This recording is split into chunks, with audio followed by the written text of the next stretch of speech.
Hi, my name is Davin Rosenblatt, and I'm a professional comedian who's been performing all over the world for over 15 years. I own Side Splitting Productions, an entertainment company, taught stand-up comedy, and I am also the host of the radio show Davin's Den. My line of work makes me confront what people find offensive on a daily basis. What is offensive is purely subjective, yet it is my job to try and figure out what a particular group of people might be offended by. I work within parameters, but I also live in the gray area. Moreover, what is offensive is constantly changing. What was not offensive 50 years ago, like blackface, is highly offensive now. The context of how a word is used can often determine whether people are offended or not offended by it. The person saying something that could potentially be offensive often determines if people were offended or if they laughed and enjoyed the material. The company we are in often determines whether somebody will laugh at something that could be offensive or whether they will get up and remove themselves from the situation altogether. The way people react to offensive material has changed over the years. More and more audiences are voicing their displeasure with certain presented materials and interrupting performances to express this displeasure.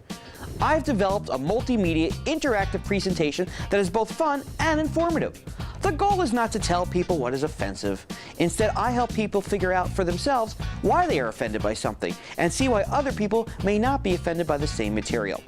I will take the people on a journey via video clips of some of the great performers, as well as some lesser-known performers, as well as my own personal stories and experiences, and let them discover how so much has changed and how we view the world in such a short amount of time. This presentation will change how people think and how they react to potentially offensive situations. It is perfect for high school and college students, social groups like Elks and Moose Lodges, religious groups like Jewish community centers and Knights of Columbus, chambers of commerce, and even cruise ships.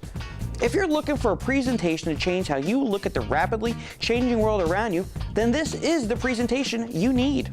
Today we'll discuss, like I said, what's offensive, what has been offensive, is no longer offensive, vice versa, and how we react to offensive material.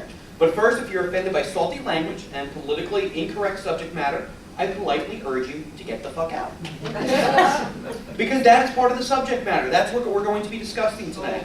By a show of hands, who values freedom of speech? Everybody values freedom, except for this lady over here. What do you find offensive? Besides this right now. When you say the word fuck, there's a connotation. Yeah. Because you have more experience with that word. Right. And the other one sounds nicer. Like a mush. You and me, we're going to smush later. If both of these words are slang words that describe the same act, why is one different than the other? Do you think any artists or performers today would continue to push these boundaries the way that Bruce did if they knew they were going to be arrested? Do you think today's artists are going to do that? It's not really the cursing that upsets people now. You can pretty much curse and we're all kind of immune to it. We might not like it, but we're immune to it. We've all heard the words before.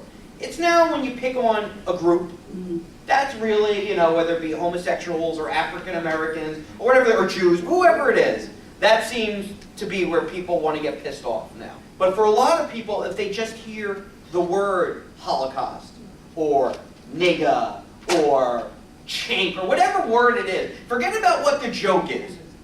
What happened?